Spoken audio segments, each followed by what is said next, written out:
Good evening, ladies and gentlemen. If I could call people to attention for a very special, slightly intimate, and certainly fascinating session this evening. I'm Adam Posen, president of the Peterson Institute for International Economics, and it's my pleasure to welcome back many close friends, but in particular tonight's speaker, Dr. Andreas Dombrey, who is member of the executive board of the Deutsche Bundesbank. As anyone who knows Andreas and knows the world of finance and policy, that's about as understated a title for what he actually does and thinks as possible.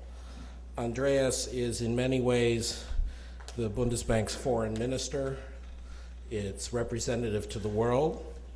He is the most financially acute with private sector experience member of the Bundesbank board and one of the most financially acute experience in private sector of any central banker in Europe. He is a very thoughtful man who cares deeply about Germany's relations with the rest of the world as well as within Europe.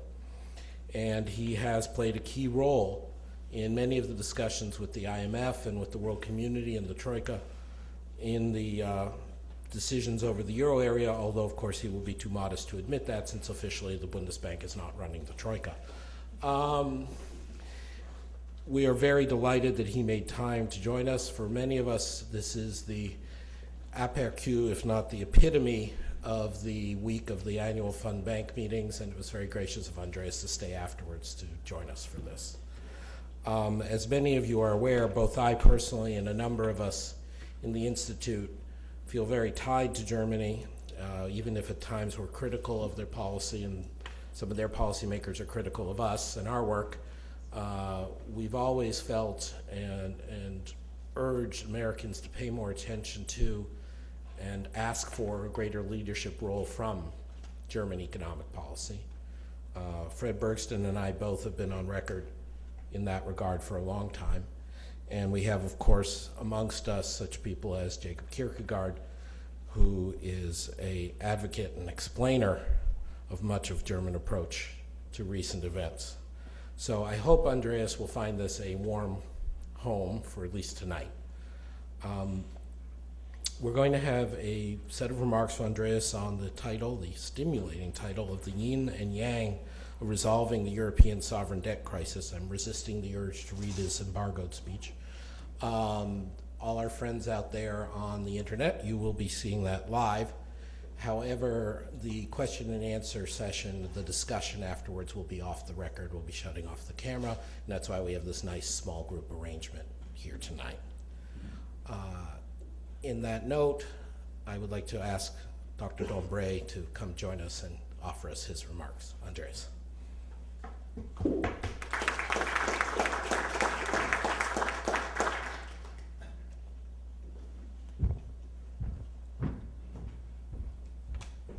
Many thanks, Adam, for introducing me. And ladies and gentlemen, thank you for your interest in coming here today and for having me here. It's a great honor to speak at the Institute, as distinguished as it is. And as you know, for more than 30 years, the Institute has provided what we think is essential analytical input for the work of policymakers around the world. And when I say policymakers, and now don't blush, Adam, I explicitly include central bankers at the Institute. As the president, Adam has pretty much intimate knowledge of our trials and tribulations in central banking. He served, as you all know, at the Monetary Policy Committee of the Bank of England and has worked with many other central bankers. And he even has worked at the Bundesbank, of all places. So I think if somebody like Adams invites somebody, it's more than gratifying, and he is very much in a unique position to provide analysis and advice to central bankers such as myself. Before I start my little speech, maybe I'll say a little bit of how the last days impressed on me outside of my notes. I came on Tuesday of last week. And now I'm here almost, I wouldn't say 2 weeks, but it feels like more than that. And I have to say that the events did impress on me somewhat, but that I never ever had the feeling that we are facing a time where the United States of America would not honor its debt or its payments on its debt. That never occurred to me as a realistic scenario. And so the entire discussion about the debt ceiling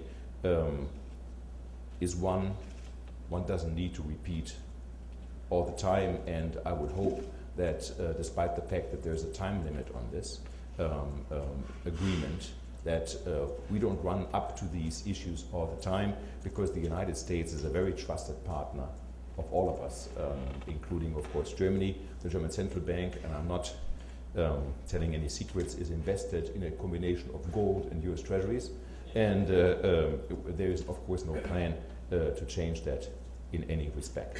And before I start my little speech, let me recognize a couple of people here in the room whom I've seen and who have to do with Germany. There is Mr. Fischer from the German Embassy, sitting 2 seats next to Adam.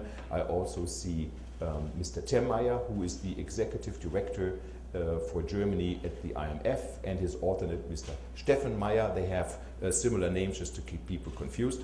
And I also see Frau Stierberg, who is heading the representative office of the Bundesbank in the United States.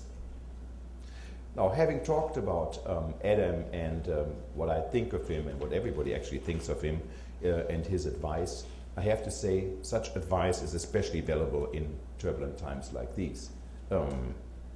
Looking back, we see a crisis that had spanned now more than 6 years. It began, as you know, with turbulences in the US housing market, followed by a global financial crisis, a global recession, and a sovereign debt crisis in the euro area.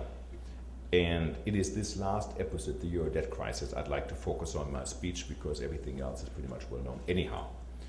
And I'd like to start this with a quote, and I'd like, as we're in the United States, I'd like to quote Mark Twain, who once said, and I quote him, "A man who carries a cat by the tail learns something he can learn in no other way." End of quote. Now, applied to the euro area, it seems that we have had the cat by its tails more often than not over the past 3 years, I have to admit. And as Mark Twain predicted, we have learned a lot, I have to say. We have learned a lot about the inner workings of the European Monetary Union, and I mean this in 2 ways. I mean this both economically and politically. Now, true, everybody looks at the crisis from a slightly different angle, but to me it seems that most of us have learned the same lessons. At least in terms of the causes of the crisis, I would argue that most of us have made the same diagnosis. Now, according to this diagnosis, the main causes of the crisis can be found at the national level and at the European level. Now, at the national level, at the level of the countries themselves, there was high public debt and a lack of competitiveness in those countries that are now at the center of the crisis. At the European level, there were weaknesses in the institutional framework of our European Monetary Union. But if most observers agree on the diagnosis of the crisis, why can't they agree on the appropriate therapy? Why is there such a vast array of cures being proposed? Now, in my short speech today, I'd like to offer an explanation for this puzzle, and I would like to apply it to 2 of the ongoing debates on how to resolve the crisis. My starting point is one of the classic fault lines in economic theory, being here at the Peterson Institute, the fault lines between equity and efficiency. Equity is mostly about redistributing resources amongst members of society, and efficiency is mostly about allocating resources to the most productive use. Together, equity and efficiency are the yin and yang, as Adam said, of economics. And as in Chinese philosophy, the economic versions of yin and yang are not opposing forces, but interrelated concepts. In the end, it's not a matter of either or, but it's more of a matter of degree, and I'd like to repeat that phrase later. This is really at the core of the debate on how to resolve the sovereign debt crisis. Some analysts tend more towards equity, or more specifically towards burden sharing, if you want to call it that way. Other analysts tend more towards efficiency, that is, towards setting the right incentives to ensure a stable European monetary union in the future. Now this, what I would call tug of war between burden sharing and efficiency, defines nearly all debates on how to resolve the European sovereign debt crisis. Let's go through them. It's present in the debate on how to on how the rescue mechanisms should be constructed. It is present in the debate on the banking union. It is present in the debate on a fiscal union, in the debate on monetary policy. It is present in the debate on how to rebalance current accounts, and in the debate on the introduction of Eurobonds. So it's almost everywhere. In order to illustrate my point a little bit further, I'd like to address the last two issues. Let's begin with the debate on how to rebalance current accounts in the euro area, because I also know that the Peterson Institute is thinking about that and writing about that. Now, before the crisis, there were large imbalances in the current accounts of the euro area countries, no doubt about that. Some countries, let me name Germany, the Netherlands, and Austria, so some countries ran persistent current account surpluses. Sorry for that. Other countries, such as Greece, Ireland, and Spain, ran persistent current account deficits. Now, in principle, current account surpluses or deficits are not a problem in themselves. However, those we observed prior to the crisis were an expression of underlying barriers for sustainable growth. At the same time, they added an element of instability to the European monetary union. Hence, the need to rebalance Europe. Now, one channel, of course, to which unsustainable current account positions can be rebalanced is the exchange rate, as we all know. In a monetary union, however, using the exchange rate is obviously no longer an option. The only option left is an internal adjustment through prices, wages, employment, and output. Such internal adjustment certainly places a burden on the economy of the affected country. There is consequently an intense debate as to which countries should actually adjust. Those with a current account deficit or those with a surplus. And in essence, this debate is the debate between burden sharing and efficiency, which I mentioned at the beginning. There are many who fear that it would be too much of a burden for the deficit countries alone to adjust. They therefore suggest that surplus countries should also adjust so that the burden can be shared. If I may, I'd like to challenge this view by raising two objectives. One relating to the effectiveness of such an approach, and the other relating to its consequences. Now, in order to share the burden of adjustment, commentators such as Paul Krugman have suggested that surplus countries should lower their competitiveness. More specifically, they suggest that Germany, and you are listening to a German speaker tonight, that Germany should increase the wage level by more than it's warranted by conditions on the German labor market.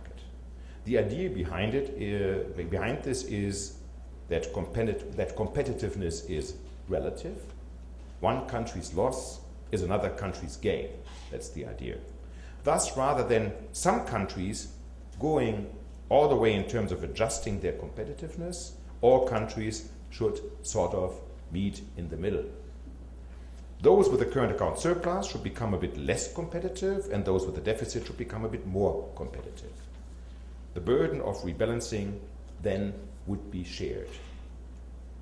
But how far would that approach actually take us?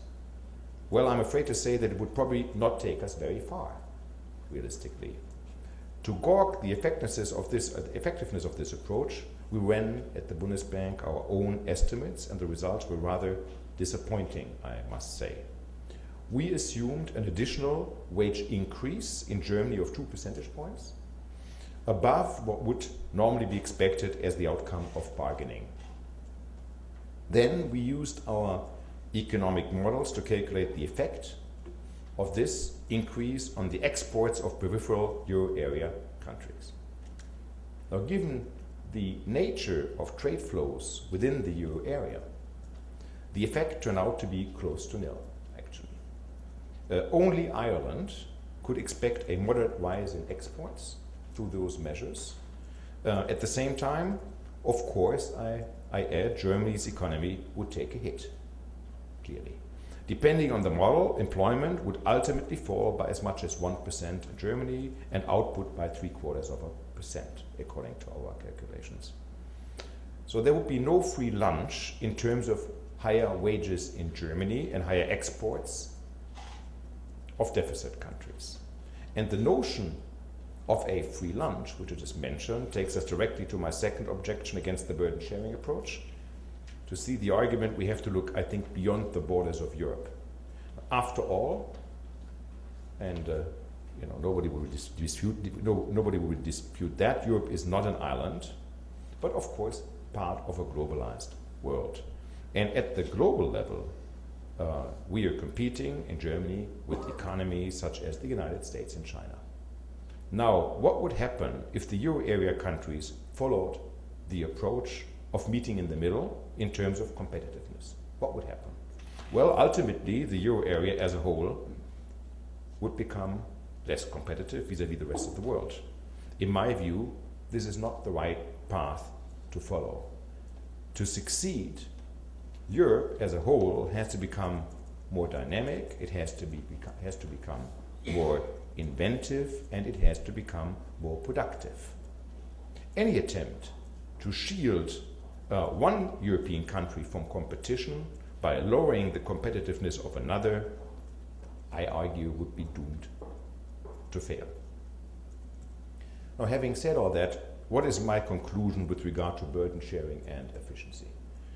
I've just been arguing for efficiency while rejecting the notion of sharing the burden. But I'd like to say again, it is not a matter of either or, but a matter of degree. True, in my view, which I just demonstrated, the initial adjustment had to take place in the deficit countries. At the end, it were the deficit countries which operated an unsustainable model based on structural deficiencies. Now, reforming this model is the most promising approach to facilitate rebalancing in the euro area. Not every deficit country needs the same structural reforms, of course, but all require some sort of adjustment. And a number of reforms have already been undertaken. The process of rebalancing through structural reforms is therefore well underway in the euro area. The current accounts of deficit countries have improved rather dramatically since 2008.